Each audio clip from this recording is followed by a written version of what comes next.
Olá, sejam bem-vindos a mais uma edição do Diário Online. Vocês sabem a diferença entre espiritualidade e religiosidade? Quem falará sobre esses assuntos hoje é a doutora em Psicologia Clínica Maria Letícia de Oliveira. Doutora, é um prazer tê-la conosco aqui em mais uma edição do Diário Online. Seja bem-vinda.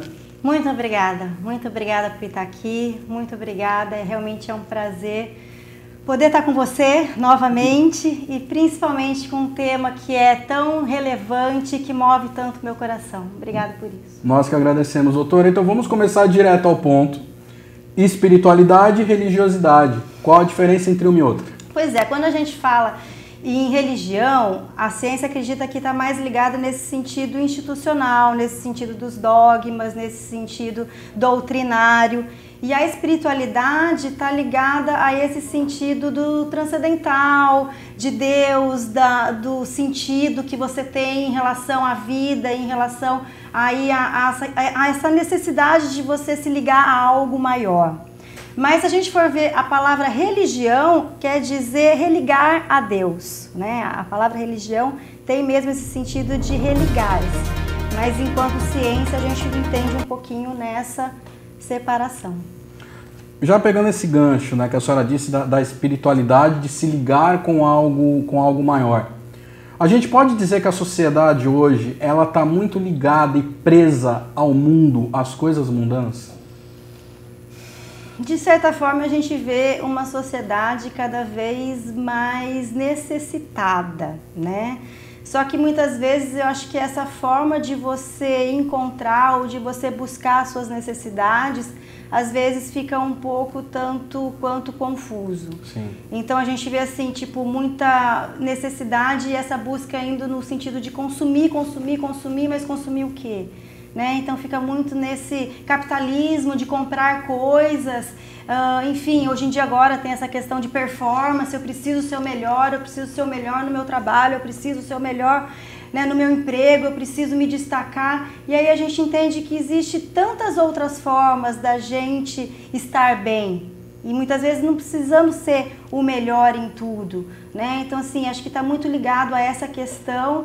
E aí a gente consegue pensar em outras dimensões que a gente também tem que dar atenção. Isso encaixa também nessa questão, como a senhora falou, de ser o melhor e tal. A gente vê que realmente por aí, hoje em dia, virou uma coisa muito normal, até isso não é nenhuma crítica a trabalho de coaching, mas muitos coachings trabalham isso, você precisa ser o melhor naquilo que você faz, você tem que chegar lá em cima, você tem que ser o primeiro. Isso está gerando uma ansiedade muito grande nas pessoas, né? Uma autocobrança enorme de que se eu não sou o melhor, eu não presto para mais nada, eu não sirvo para mais nada. E isso pode estar atrelado também ao aumento do número de casos de depressão que essa geração está vivendo? Quando a gente vive nessa cobrança, a gente está muito ligado ou está muito caminhando para o estresse, né? E se de repente a gente fosse trocar esse você precisa ser o melhor por você precisa ter paz, você precisa estar bem, você precisa estar leve, você precisa estar feliz com o que você tem. De certa forma, isso não traz muito mais segurança, muito mais aconchego, sabe? Então, às vezes, assim, a gente conquista alguma coisa, mas aquilo já não é mais o suficiente, porque eu preciso conquistar mais, porque eu preciso ir para o próximo passo, porque eu preciso ir para o próximo apartamento, porque eu preciso ir para a próxima vez. E, de repente, não, a gente para, sabe, para pensar e fala, meu, olha para trás e vê tudo que você já conquistou, sabe? Então, assim, eu acho que tem sim como a gente ser cada vez melhor, mas muitas vezes ser cada vez melhor não é no sentido de... O sucesso, muitas vezes, não é no sentido financeiro. Sabe, as conquistas muitas vezes não são só as conquistas materiais. Então, assim, a gente consegue abrir uma janela para repensar um pouco tudo isso. E, de repente, ver que tem muito mais do que isso. Sabe, tem uma pesquisa que é feita em leito de morte que perguntasse, poxa, se você pudesse voltar atrás, o que você faria, né, de novo? O que realmente teve de significado, e ninguém fala, nossa, eu precisava ter tido mais apartamento, eu precisava ter tido mais emprego, eu precisava ter tido mais joia. Todo mundo fala, puxa, eu devia ter tido mais momentos com a minha família, eu podia ter, sabe, desencanado de tanta coisa que eu levei a ferro e fogo e não precisava, eu podia ter brincado mais, eu podia ter dado mais risada, eu podia ter aproveitado mais o sol, enfim. E aí a gente entende que são nas pequenas coisas que realmente está o sentido da vida.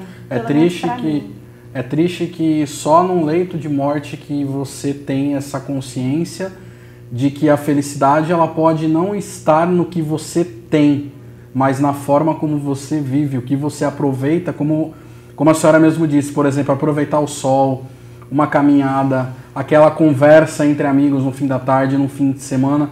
E é triste isso, que só no leito de morte você perceba que talvez você não viveu do jeito que você poderia viver, né? Mas o legal é isso, porque a gente não está no leito de morte agora. A gente não sabe quando vai estar, né? Porque eu acho que é uma questão assim, tipo, chama o número, e a gente vai. E é por isso que a gente tem que sempre estar bem. Eu acho que é uma grande sabedoria a gente saber que a gente vai morrer, porque a gente realmente só vive sabendo que a qualquer instante a gente não está mais aqui. Então é por isso que a gente tem que viver maravilhosamente bem, aproveitando cada minuto, cada segundo, cada dia, para nossa vida e também em relação à vida dos outros, porque eu também não sei quando vai ser o número do meu pai, eu não sei quando vai ser o número do meu tio, o número do meu primo, do meu irmão. Ou seja, eu tenho que estar bem com todo mundo, porque quando chegar o número dele, eu poder olhar para o caixão e falar, poxa, foi em paz, que legal, porque assim, a nossa vida também foi uma vida, sabe, de aproveitamento. Então agora eu vou ser aquilo que eu aprendi com você, eu vou ser representante de tudo isso. Então eu acho que essas noções de morte e, enfim, acho que de certa forma a própria pandemia, ela traz um pouquinho desse significado, desse sentido de finitude, ou então de reflexão sobre tudo isso. Inclusive a gente vai falar da pandemia. Perdão. Não, imagina.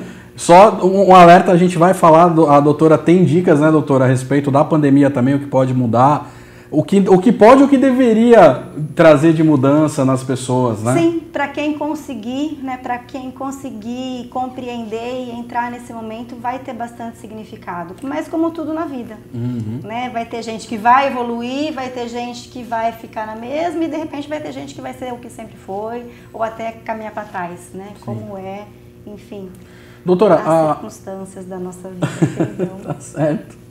A espiritualidade, ela fala muito em questão de liberdade e tal. O que seria essa liberdade na visão da espiritualidade? O que seria eu ser livre, a senhora ser livre, quem está nos assistindo ser livre? Boa pergunta. Muito boa pergunta. Eu entendo a espiritualidade, eu vou falar isso assim, tipo, questões pessoais, claro, tudo sim, bem? Pelo menos assim, pra mim.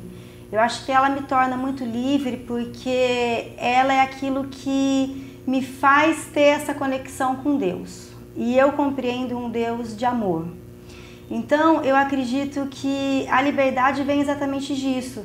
De eu poder ser aquilo que eu quero ser, de eu poder expressar aquilo que eu sou. E aí, diante de todas as circunstâncias, em relação à minha profissão, em relação a quem eu sou como pessoa, em relação a quem eu sou como filha. Enfim, então eu acho que eu entendo a liberdade muito nesse sentido, de a gente entender que a gente tem um propósito e que aí a gente caminha em conexão daquele propósito e de quem a gente de quem a gente nasceu para ser ou de quem a gente vai se construindo enquanto ser. Respondi a sua pergunta? Respondeu muito bem, doutora. Então a gente pode dizer que a espiritualidade, ela te orienta pelo amor?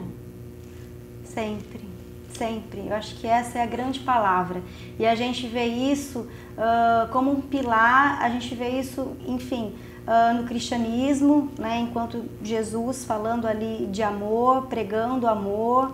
E a gente vê isso também em outras denominações, né? Essa questão assim da compaixão, dessa questão de você se ligar a esse ser superior exatamente para você ser a compaixão, de você ser o amor na vida das pessoas. E quando eu falo de amor, eu gosto muito de usar uma noção, um livro que chama as 5 formas de amor, porque ele traz muito assim, parece assim, o amor, o que é amor? É uma coisa, né, um sentimento, e ele vem trazer isso muito em ação. Né? Amor, muitas vezes, é a gente conseguir demonstrar coisas na gente em relação a alguém. Então, assim, eu acho que é muito legal, porque primeiro a gente tem que sentir esse amor, a gente tem que ser aí o nosso amor, e já que a gente está falando de espiritualidade, eu acho que assim, é essa ponte de entender que esse amor, ele vem de algo superior, ele vem de Deus, ele enche o nosso coração, e aí a gente pode ser esse amor na vida de quem passar por nós. E aí, só falando um pouquinho bem breve desse amor e desse livro, ele traz assim, primeiro são palavras afirmativas, então tipo assim, sempre quando a gente está elogiando, ou que a gente está dizendo, eu te amo, ou está falando, puxa vida, olha que como está bonito hoje, enfim, a gente está demonstrando amor. A segunda é um pouquinho dessa questão da prestação de serviço. Então, se eu tenho alguém lavando louça, eu vou lá e ajudo a secar. Poxa, eu tô ajudando você a fazer alguma coisa, isso também é amor. A terceira é tempo de qualidade. Então, assim, hoje que a gente vive nesse mas assim, 5 minutos que eu tô com você, mas eu tô olhando nos seus olhos, eu tô te dando atenção. Às vezes vale muito mais do que 5 horas com alguém, mas eu tô ali no celular, eu tô ali fazendo mil coisas. Então, assim, vem mostrar um pouquinho de que amor é essa conexão com o outro, é esse tempo de qualidade, sabe? É esse respeito. Então, se você tá com um filho, puxa vida, você pode estar meia hora, mas eu tô ali, filho, o que você aprendeu hoje? Como é que foi? Deixa eu ver a sua lição, enfim, aquela meia hora vale muito mais do que você estar 3 dias junto, mas cada um dentro do seu mundo, cada um dentro da sua bolha. Tá, a quarta é essa questão de dar presentes, que muitas vezes é muito mal interpretado, porque parece assim, não pode ficar dando presente porque você vai mimar, né? Mas realmente é esse mimo, não é o preço do presente, mas sabe, uma florzinha que você dava, que você fala assim, poxa, lembrei de você. A simbologia daquilo, né? Do presentear. Uma bala, chita, né? Tipo, você fala, poxa, mas né, pensei em você, trouxe pra você, olha como você é especial, né? Isso é amor também. E o último é o toque físico. E a gente vê o quanto essa pandemia, trazendo um pouquinho de novo ela, vem demonstrar isso, sabe? O quanto a gente é ser que precisa um do outro, que precisa abraçar, que precisa ter esse conforto, que precisa ter esse aconchego. Então, assim, o quanto o toque físico, ele também é amor. Então, eu acho muito especial essa forma da gente entender o amor, até mesmo porque a gente consegue não ficar aquele, um sentimento, eu não amo, não sei o quê. Não, amor é muito mais, muito mais que isso, e ao mesmo tempo é muito mais real e é muito mais fácil. Né? Então foi um best-seller que começou mesmo dessa questão do amor entre homem e mulher, né? Esse amor. E no fim ele veio como, já tem as 5 linguagens do amor para adolescentes. Então, tipo, entre aspas, né? A receita é a mesma, mas daí a gente tem a própria... Os exemplos são diferentes. Uhum. Tem também para as crianças, tem inclusive até o organizacional. E aí a gente vê que é muito mais fácil, é muito mais simples a gente amar do que a gente pensa. E a gente ser o amor na vida dos outros também. E às vezes a gente dá uma complicada. E é tão fácil e às vezes nós todos damos uma complicada nisso. Não é não? Uma dúvida com relação à espiritualidade. Na verdade, várias dúvidas as pessoas têm. Eu acendo uma vela na minha casa, eu faço meditação, eu coloco uma música tranquila. Isso quer dizer que eu estou praticando a espiritualidade ou um pouquinho diferente? Na verdade, são rituais, né? Eu gosto de rituais. Eu acho que, assim, mostra pra gente, né? Assim, simboliza um pouquinho do que a gente está fazendo. Mas, de certa forma, isso aí é algo externo. O que mais vale mesmo é aquilo que a gente tem de interno da nossa conexão com Deus. Então, assim, tem diferentes rituais que a gente pode fazer. Eu, por exemplo, eu gosto muito de segurar meu coração. Eu acho que, assim, a minha maior conexão é exatamente isso, sabe? Assim, é quando eu entro ali no meu coração. Enfim, a gente tem um pouquinho de várias formas de interpretar tudo isso. Hoje em dia a gente tem mindfulness, né? Que fala um pouco dessa respiração, que traz um pouco... eu gosto muito de falar que, para mim, é o Mind Sea, né? É o Mind Sun. porque assim, eu sou muito ligada também a sol, a mar, mas é o meu momento que eu faço ali, sabe, aquela minha respiração, mas que eu faço ali aquela minha oração, que eu faço aquele meu momento de gratidão de tudo que aconteceu no meu dia, que eu faço ali a minha prece no sentido do que eu espero, e acho que o bom é exatamente isso, a gente ter Deus enquanto porto seguro, e a ciência mostra isso, né, que quem tem esse porto seguro tem muito mais esse aconchego, tem muito mais esse conforto, e isso te faz, né? Isso te faz voltar, né? Eu gosto muito de trazer a fé. A única definição que eu trago para a fé é aquilo que te faz ficar de pé. Né? Então, sabe aquela questão assim do João Bobo? Lembra do João Bobo? Lembro. Né? Que lembro. A gente leva as voadoras da vida. Vai, volta, vai pra lá, vem pra cá, vai pra lá. Agora, quando você tem fé, é aquilo que você leva, mas eu você volta. sei que eu vou voltar. E eu sei até que aquela voadora serviu para eu aprender, para eu crescer, sabe? Então, assim, eu acho que é isso, é esse o poder da fé, sabe? É esse o poder de te preencher, de te colorir, de falar, meu... Vamos que vamos, vamos que vamos. E a vida vai indo. E vai seguindo. Né? Dentro dessa abordagem, a gente fala muito a espiritualidade fala muito dessa questão de evoluirmos com essa energia superior, né? Enfim. A espiritualidade, ela tem o poder de remover defeitos da nossa personalidade, porque... Hoje em dia acontece muito assim, né? Muita gente até às vezes confunde personalidade forte com arrogância, etc. E muitos falam assim, esse é meu jeito, eu não vou mudar, eu sou assim. Mas quando esse seu jeito, ele machuca outras pessoas, ele não faz bem para o próximo, a espiritualidade, ela consegue trabalhar em cima disso? Tá, eu vou dividir essa sua pergunta em duas respostas, beleza? Claro.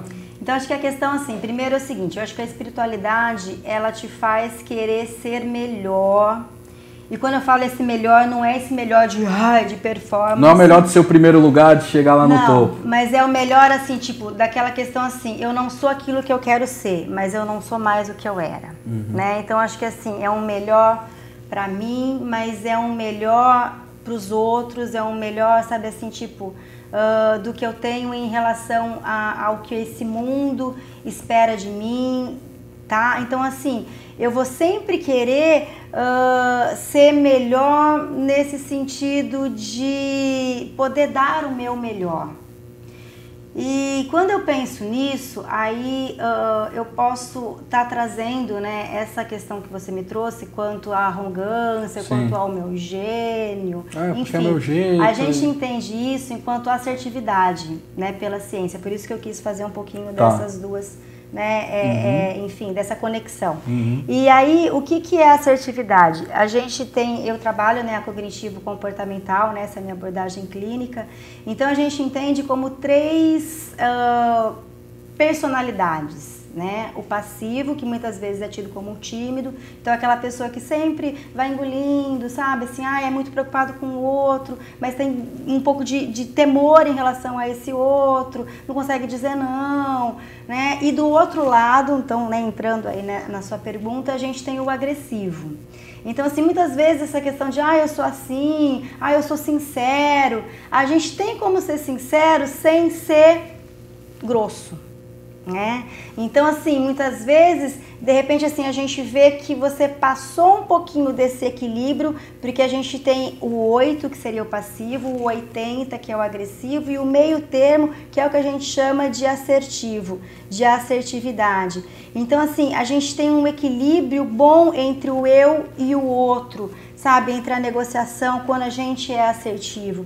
Então, assim, existe um caminho onde a gente pode ser sincero, mas sem ser grosso, porque eu sei falar de um jeitinho certo, eu sei falar, sabe, com educação, eu sei falar com gentileza, muitas vezes eu sei esperar o momento certo para eu poder demonstrar tudo isso, né? E muitas vezes o agressivo, ele se acha sincero, mas espera lá, se você está ferindo alguém, a sua sinceridade está passando do ponto, né? Então, acho que assim, seria o quê?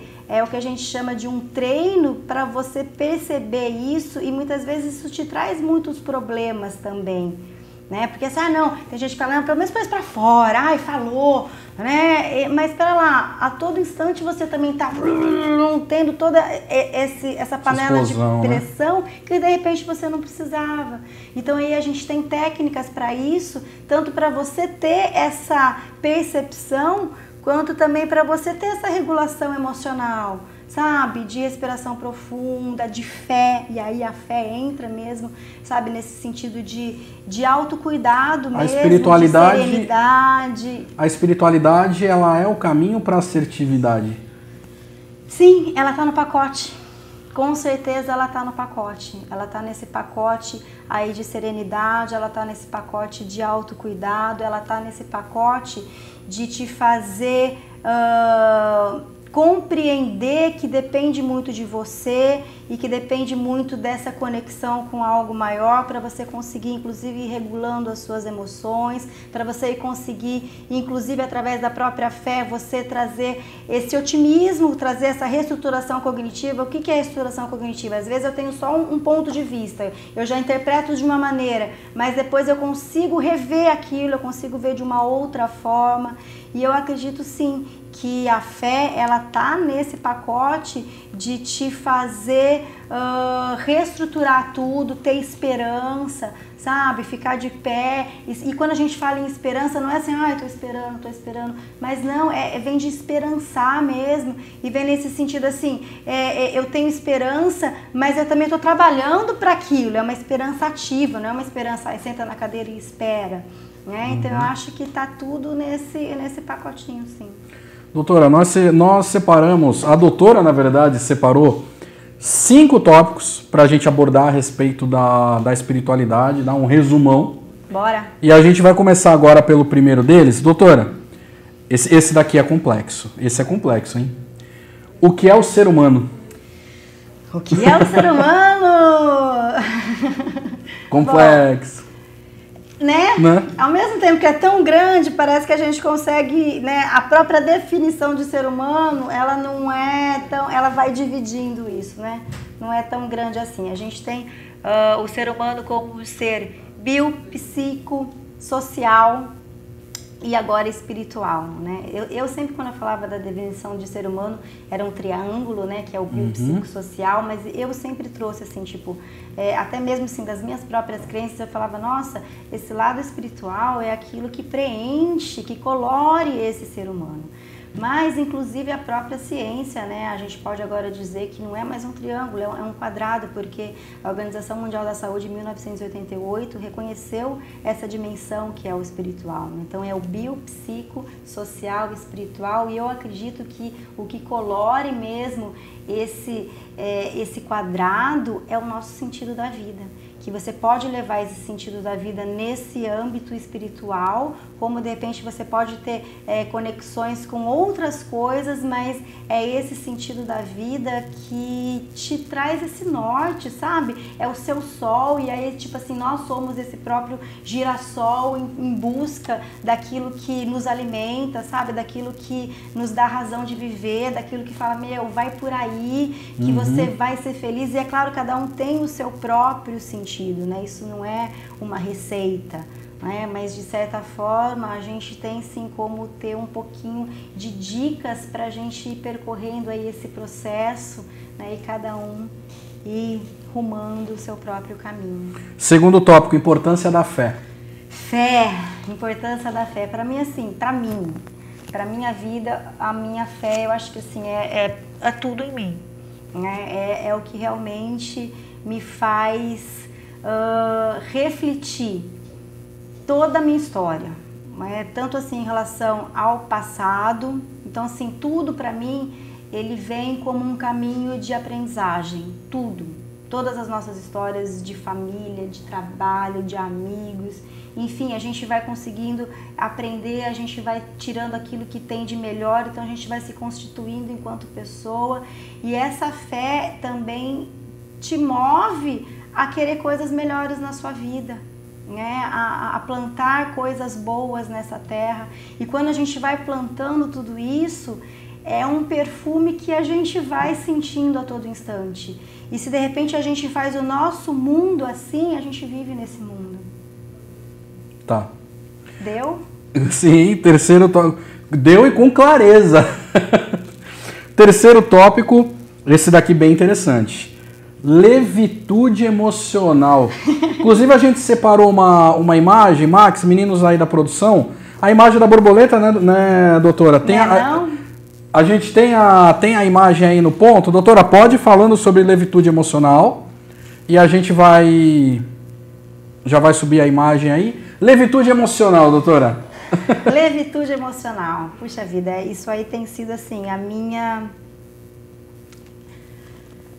história de vida. Olha a imagem aí, tá no ponto, já tá no ar. Caminho, aí, doutora, a imagem. É um percurso, eu não vou nem falar que é um programa, mas assim, é um percurso com P minúsculo e um curso maiúsculo, que é um pouco assim dessa história de como a gente vai desenvolvendo o sentido da vida, né? Tanto que a levitude emocional, o sentido da vida, e como a gente vai trabalhando essas questões de resiliência, de autoestima. Então é todo uma história que começou através do meu doutorado, né? No doutorado eu fiz uma investigação, eu fiz um mapeamento da adolescência aqui no Brasil, então assim, foi todo um estudo, né, aí liderado pela USP, o HBSC, que é Health Behavioral School Age Children, então também é da Organização Mundial da Saúde, já está aí em 32 países, pela primeira vez o Brasil entrou aí nesse projeto. E pela investigação eu comecei a desenvolver a intervenção, né? Então assim, tipo, como que a gente pode estar intervindo nessas questões que foi ali o meu estudo em relação à ansiedade, em relação à depressão, né, na adolescência. Então assim, a gente começou com palestras, né, essas rodas de conversa nas escolas, falando de suicídio, falando de vida, na verdade, né? Mas assim, tendo ali um pouco dessa questão, falando de depressão, de autolesão, mas também de empatia, de resiliência, de autoestima. Só que a gente viu que essas rodas de conversa, de certa forma, você trazia um pouquinho da semente, você trazia um pouco de um falar, de um ouvir, só que se você não continua regando, parece que aquilo não nasce, né? Então, quando eu estive lá em Lisboa, que foi aí que eu conheci o projeto do Aventura Social, que já era um projeto que eles desenvolviam ali, eu trouxe para o Brasil, que foi até quando a gente teve a oportunidade, né, de se conhecer em meio ali às escolas que eu estava trabalhando. Então eu já trabalhei esse projeto com 600 adolescentes aqui no Guarujá, para falar exatamente disso. E enfim, e aí a gente está cada vez mais trazendo essa conexão. Então, quando eu apresentei esse projeto no meu doutorado, estava inclusive ali com o professor Assunção, que é um professor assim muito querido, um psiquiatra da USP, que ele ainda falou: Letícia, tá legal, né? Enquanto a gente estava trabalhando essas questões do levitude social, né, que era mais voltado para essa questão de assertividade, né? E ele falou: tá, mas os meninos, eles precisam de sentido da vida. Eu falei: sim, professor, bora. Concordo plenamente, me ajuda? Vamos escrever sobre isso, vamos pesquisar, vamos pensar, né? Então, assim, tem tanto essa questão da ciência, né, da fundamentação, mas também tem todo a prática, né, os exercícios práticos de como a gente pode estar pincelando, como a gente pode estar, né, desenvolvendo, estar trazendo todas essas noções, entendeu? Para os jovens a princípio, mas de certa forma a gente fala que assim, é muito voltado para o jovem, porque para mim é meu público-alvo. Na verdade, eu acho que assim, é meu público sangue, né? Eu acho que assim, eu vou ser uma eterna, né, adolescente. Mas se o adolescente ele não tem isso, a gente vê que um adulto também necessita. Enfim, é essa questão, é isso que, enfim, que norteia o seu trabalho. Hoje em dia é o que me faz viver. Vamos pro quarto ponto? Bora! Novos tempos / pandemia. Pandemia, chegamos lá. Chegamos lá. Eu acho que essa pandemia, ela vem mostrar exatamente isso, que às vezes a gente acha que o ser humano é tão autossuficiente, né? E aí a gente vê que não é. Que de certa forma a gente é muito frágil, sim. Há várias questões, né? Enfim, e acho que da mesma forma que a gente está tendo que ter esses cuidados de máscara na nossa saúde física, eu acho que a gente precisa ter também esses cuidados da nossa saúde mental, da nossa saúde espiritual, da nossa saúde emocional. Eu acho que essa pandemia, pelo menos, lógico, assim, no meu ponto de vista, e até puxando um pouco, né, a sardinha para o meu lado, acho que ela vem mostrar muito disso, da necessidade, sabe, da evidência que a gente tem de saúde mental, sabe, que a gente tem de estar bem, que a gente tem de estar se organizando. Então eu acredito que as grandes palavras aí desses novos tempos é esse acolhimento, né?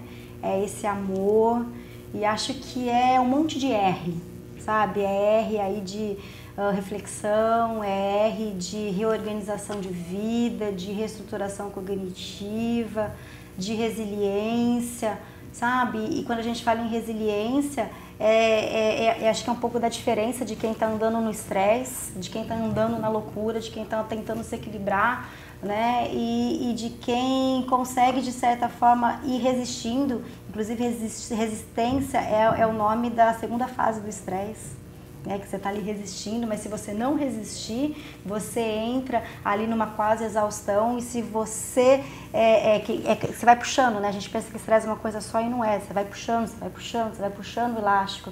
E aí o último ponto do elástico é o elástico exatamente da exaustão, que é muito prima da própria depressão. Então é um pouco da gente pensar, eu estou indo para esse caminho, ou o que eu posso fazer para estar voltando, para ir para um outro caminho, que é exatamente de resiliência, que é exatamente de reflorescer, né? Então, da mesma forma que a gente tem o estresse pós-traumático, na psicologia positiva a gente tem esse reflorescimento pós-estresse. Então, tipo, isso também é possível, e aí a gente ir trazendo ressignificados para a nossa vida. Eu acho que isso é possível, sim, nesse tempo de pandemia. Mas é como a gente já disse, todos vão passar por isso?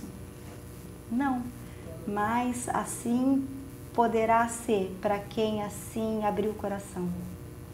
Como quinto e último tópico, tem algumas dicas-chave. E eu já vou até aproveitar e pedir para a senhora, até porque a gente já está...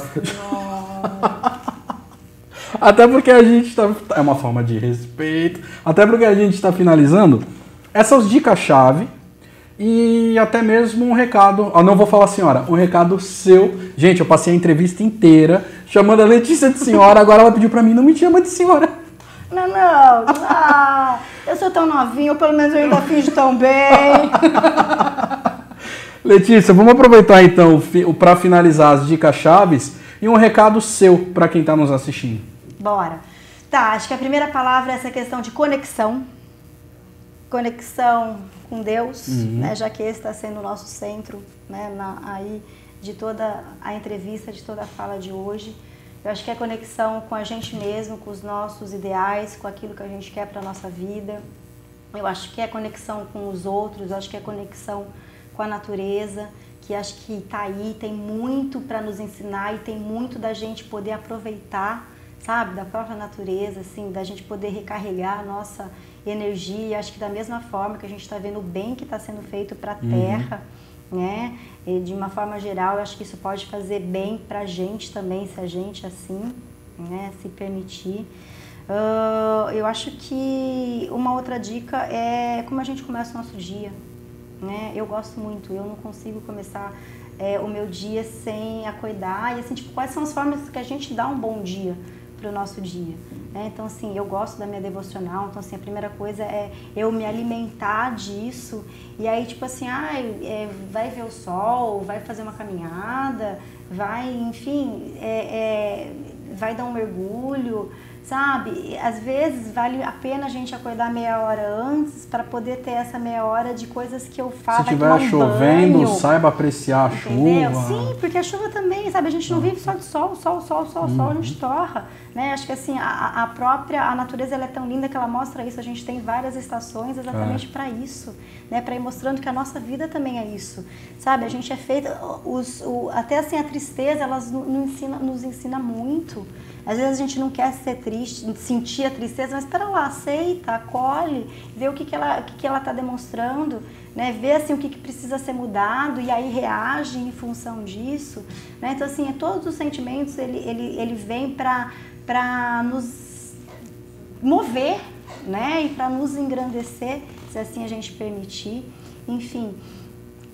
Acho que uma outra questão, além dessa, né, de como você se alimenta o seu dia e a começar a ir pela sua manhã, porque aí você já sai de casa com uma outra, né, com uma outra Parece vibe, que você sai até, né, mais preparado para o que o dia vai te apresentar, né? Porque é isso, da mesma forma que você toma o seu café, que você se alimenta fisicamente, a gente entende que a gente também precisa alimentar as nossas emoções de boas coisas, a gente precisa alimentar o nosso espírito de boas palavras, né? Então, assim, isso é muito fundamental, porque assim, é isso exatamente que vai te fortalecer.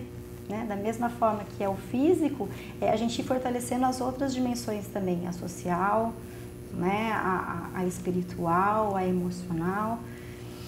E o seu recado para as pessoas que estão assistindo, vamos dizer, um conselho da doutora Maria Letícia de Oliveira, para quem está assistindo a gente, que você poderia falar ao pé do ouvido de cada um que está assistindo a gente agora? Se alimente do bem, sabe? Quando a gente fala em se alimente, é desde essas questões de comida, sabe? A comida importa muito, né? Então, tipo assim, coma aquilo que vai ser leve, né? Pense aquilo que vai ser leve, que também é comida, né? Enfim, tome sol, o sol é vida, o sol é energia, sabe? Se conecte, o bem, faça o bem, porque 1000 vezes de volta vem, seja o bem, porque se assim for, sabe? Com certeza você vai estar caminhando para tudo aquilo que, enfim, que vai encher o seu coração de paz, porque eu acho que sucesso, saúde e paz é a gente que faz. Verdade, doutora. Bom, a gente vai ficando por aqui, doutora. O papo foi maravilhoso. Se pudesse, a gente ia ficar falando aqui por horas e horas a respeito do assunto. Eis-me aqui. E eu gostaria de agradecer a presença da senhora, da senhora mais uma vez. Eu gostaria de agradecer a sua presença conosco, as palavras, né, os termos, o que foi esclarecido aqui. Acredito que seja de fundamental importância para todo mundo que vai nos assistir. Tá bom? Muito obrigado pela presença aqui com a gente. A conversa foi ótima. Por isso, e que a gente realmente possa ser o amor de Deus a cada um que passar por nós. Tomara. Essa foi mais uma edição do Diário Online. A gente volta na próxima. Tchau.